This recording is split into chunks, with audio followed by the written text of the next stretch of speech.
Hello मेरी बच्चों की भीम सेना। बच्चों आज हम सीखने जा रहे हैं कि कैसे कबड्डी के कोड को ड्रॉ करेंगे हम लोग कॉपी के पेज पे।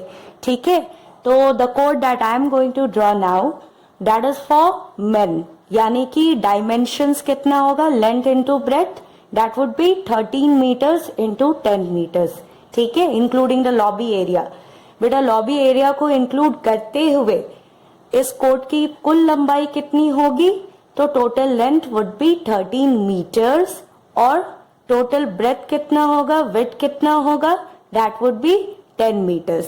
ठीक है, चलो तो अब 13 मीटर्स 10 मीटर्स असली का तो बेटा हम लोग पेपर पे ला नहीं सकते, वो तो बहुत बड़ा हो जाएगा, तो कैसे ड्रॉ करें। ओके, तो बेटा हम लोग एक काम कर सकते हैं, आप अपने स्केल को लेंगे।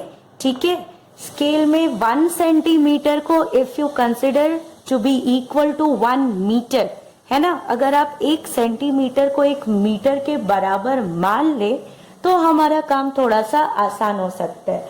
जैसे लंबाई बेटा कितनी बताई गई, 13 मीटर्स।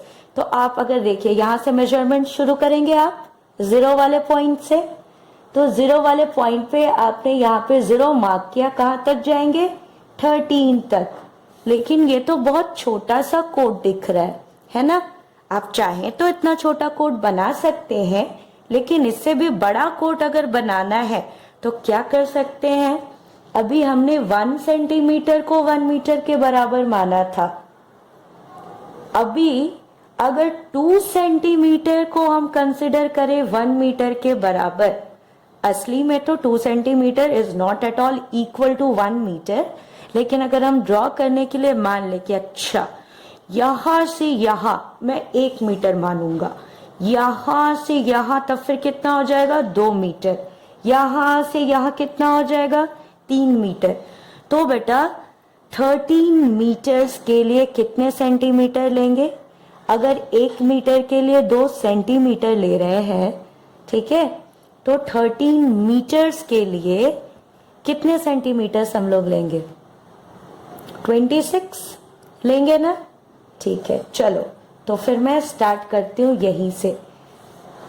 मैं 2 सेंटीमीटर को मानी हूँ 1 मीटर के बराबर, तो 13 के लिए मुझे चाहिए 26 सेंटीमीटर। ठीक है, तो मुझे क्या करना पड़ेगा, मुझे 26 सेंटीमीटर का लाइन ड्रॉ करना पड़ेगा, है ना।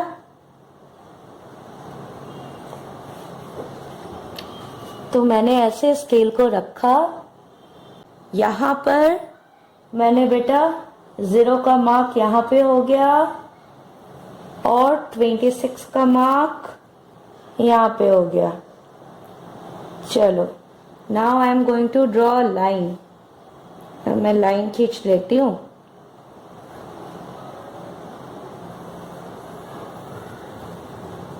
ये मैंने खींच ली लाइन। अब क्या करना है बेटा, 13 इंटू 10 होता है ना, तो 1 मीटर के लिए 2 सेंटीमीटर्स, तो 10 मीटर के लिए कितने सेंटीमीटर्स लेने पड़ेंगे, 20 सेंटीमीटर्स लेंगे ना हम।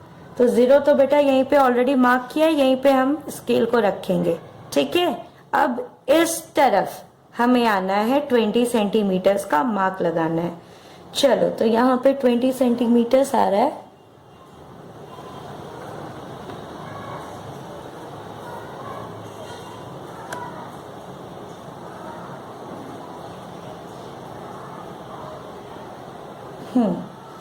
बेटा यहाँ पे 20 सेंटीमीटर्स आ रहा है, मैं यहाँ पर मार्क लगा देती हूँ। अब फिर क्या करना है, you have to draw line. चलो लाइन खींच ली हमने। फिर बेटा ऐसे ही आप इधर भी एक लाइन खींचेंगे और इधर भी एक लाइन खींचेंगे। खींच ली आपने ऐसी लाइंस।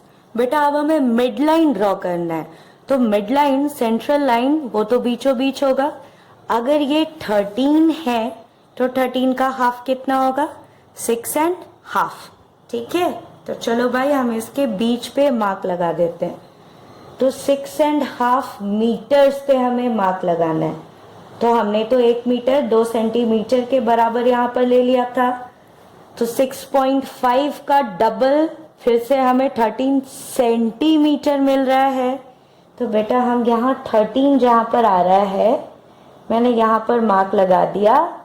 उसी तरह से यहाँ पे जो लाइन है उसका भी बेटा मिड पॉइंट हम मेजर करके तब निकालेंगे, एकदम एक्यूरेट अगर बनाना है तो। ठीक है, ओके। तो 6.5 मीटर यानी कि 6.5 इंटू 2 यानी कि 13 सेंटीमीटर। तो यहाँ 13 सेंटीमीटर पे मैंने मार्क लगा दिया। अब मुझे ये 2 पॉइंट मिल गए। I am going to join them, मैं इन्हें ज्वाइन कर दूंगी। So you will get central line और mid line of the court. अब देखिए बेटा आपको सेंट्रल लाइन मिल गई। ठीक है, now you have to draw the baulk line. ठीक है, तो आपको बॉक लाइन भी बनानी है। चलिए पहले हम लोग नाम लिख लेते हैं। Okay, this is your mid line और सेंट्रल लाइन। तो आप यहाँ पे नाम लिख लीजिए मिड लाइन। ठीक है, this is the end line from this side. तो ये हो गया end line. Here also you need to write end line. चलो हमने एंड लाइंस बना ली दोनों तरफ की। ठीक है, ओके। अब क्या करना था, हमें बॉक लाइन बनाना है। तो बॉक लाइन मिड लाइन से कितने डिस्टेंस पे होता है? It is at a distance of 3.75 meter. ठीक है, 3.75 मीटर। अब हमने क्या किया कि 1 मीटर को 2 सेंटीमीटर के बराबर माना है। तो 3.75 मीटर के लिए कितने सेंटीमीटर के डिस्टेंस पे बेटा हमें बॉक लाइन मार्क करना पड़ेगा? तो इसको 2 से मल्टीप्लाई करेंगे तब तो कैसे मल्टीप्लाई करना है? जैसे नॉर्मली आप मल्टीप्लाई करते हैं। 2 5 10 का 0 बच गया 1, 2 7 14 प्लस 1 15 का 5 बच गया 1, 2 3 6 प्लस 1 7। अब बेटा यहाँ पर देखिए 2 डिजिट के बाद यहाँ पे पॉइंट दिया है ना, हम भी यहाँ पर 2 डिजिट के बाद पॉइंट को लगा देंगे। ये 7.5 का मतलब होता है 7.5। ठीक है, तो हमें 7.5 सेंटीमीटर्स के डिस्टेंस पे बेटा बॉक लाइन बनानी है। मैं एक ही तरफ बना रही हूँ, आप दोनों तरफ बना लेंगे, है ना। ओके, तो फिर क्या करना है, मिड लाइन पे हमें स्केल को रखना है। 0 मार्क बेटा आना चाहिए मिड लाइन पे। अब यहाँ से हमें 7.5 मीटर देखना है, सेंटीमीटर देखना है। ठीक है, तो 7 सेंटीमीटर यहाँ हो गया, 8 सेंटीमीटर यहाँ हो गया। इन दोनों के ठीक बीच में यहाँ पे बेटा 7.5 सेंटीमीटर हो गया। ताकि बिल्कुल एक्यूरेट बने इसलिए मैं 2 पॉइंट ले रही हूँ। यहाँ पर भी मैं स्केल को रख करके और 7.5 पे मार्क लगाऊंगी। ओके, 7.5 ये। अब बेटा मुझे रेफरेंस के लिए 2 पॉइंट मिल गए। I am going to join these 2 points to get the baulk line. ठीक है, अब बॉक लाइन भी हमें मिल गई। अब बेटा जरूर से लिख लेंगे यहाँ पे कि ये बॉक लाइन है। Now at a distance of 1 metre from the baulk line there is the bonus line. तो बेटा बॉक लाइन से 1 मीटर यानी कि हम लोग कितना लेंगे, 2 सेंटीमीटर। चलिए भाई, तो बॉक लाइन से 2 सेंटीमीटर का डिस्टेंस हम मार्क कर लेते हैं। 1 सेंटीमीटर देन 2 सेंटीमीटर, ये हो गया यहाँ पर। फिर बेटा यहाँ पर भी 2 सेंटीमीटर मैंने मार्क कर लिया यानी कि 1 मीटर के डिस्टेंस पे। Then you will draw bonus line. This is your bonus line. यहाँ पे आप लिख लीजिए बोनस लाइन। ठीक, ओके। अब आपको लॉबी एरिया भी मार्क करना है। तो लॉबी एरिया के लिए क्या करेंगे बेटा, ये इस तरफ का जो एंड लाइन है और इस तरफ का जो एंड लाइन है,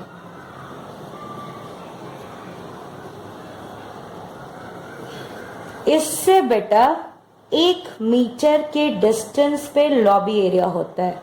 ठीक है, 1 मीटर यानी हमें कितना लेना है, we have to take 2 centimeters. तो चलो मैंने यहाँ पे 2 सेंटीमीटर मार्क कर लिया और यहाँ पर भी मैंने 2 सेंटीमीटर मार्क कर लिया, है ना। और फिर मैं एक काम करूंगी, यहाँ पर भी मैं 2-2 सेंटीमीटर का मार्क लगा लूंगी रेफरेंस के लिए। ये यहाँ से 2 सेंटीमीटर इज कमिंग हियर और यहाँ से 2 centimeter is here. So now I am going to join these 2 points to mark the lobby area. Okay, तो इधर का lobby area we have got, कहीं लिख दो इसे, lobby area. Just like this side, you have to draw lobby area on this side also. Okay? फिर बच्चों अंत में आप इस तरह से सारी चीजों को मार्क जरूर कर लेना, नहीं तो आपको याद कैसे रहेगा कि कितने डिस्टेंस पे कौन सी लाइन खींचनी है। ठीक है, देखिए जैसे मैंने यहाँ लिख लिया, this is mid line, lobby area, end line, baulk line, bonus line. फिर देखिए डिस्टेंस पे लिख लिया है, यहाँ से यहाँ तक 13 मीटर्स है, यहाँ से यहाँ तक 10 मीटर्स है, यहाँ से बॉक लाइन 3.75 मीटर, बॉक लाइन से बोनस लाइन 1 मीटर, फिर ये बोनस लाइन से एंड लाइन, वो तो लिखने की जरूरत नहीं, ऑटोमेटिकली बेटा 1.75 मीटर आएगा।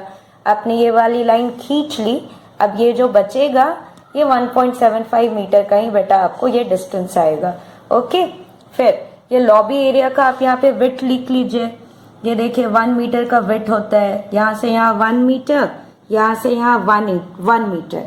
तो ये वाला एरिया कितना हो गया, यहाँ से यहाँ तक, मतलब ये कितना आएगा बेटा विड्थ, येलो वाला जो एरिया है, तो इसका विड्थ आएगा बेटा आपका 8 मीटर, है ना। फिर ये भी आप लिख सकते हैं कि यहाँ से यहाँ तक, ठीक है, 6.5 मीटर है। फिर बेटा ये देखिए यहाँ पे अलग से आप प्लेयर्स के बैठने के लिए ये एरिया भी बना लेंगे। यहाँ पे देखिए जो प्लेयर्स आउट हो जाते हैं वो इस तरह से उनकी जगह बनी हुई रहती है, वेयर दे सिट। ठीक है, 1 2 3 4 5 6 बॉक्सेस, 7 प्लेयर्स होते हैं, 6 बॉक्सेस क्यों बने बेटा, क्योंकि मैक्सिमम कितने प्लेयर आउट हो सकते हैं, 6। 7th जहां आउट हुआ वहां तो वो राउंड ही खत्म हो जाएगा, है कि नहीं, है ना। तो 7 को बैठने की जरूरत ही नहीं है, 6 बैठे हुए हैं, 7th वाला जब तक टिका है तब तक भाई गेम भी टिका है। जैसे ही 7th भी आउट हो गया बस क्या हो जाएगा, वो राउंड तो खत्म ही हो गई। ओके, तो बेटा आप इस तरह से जरूर से बना ले। तो ये था आपका मेन का। आपको पता है कि विमेन के लिए ये कम होता है डायमेंशन, विमेन के लिए कितना होता है 11 × 8 हो जाता है। तो ये हो जाएगा आपका लेंथ जो है 11 मीटर्स हो जाता है और विड्थ जो है बेटा वो 8 हो जाता है ना। वो बनाने की जरूरत नहीं है, बस याद रखोगे आप।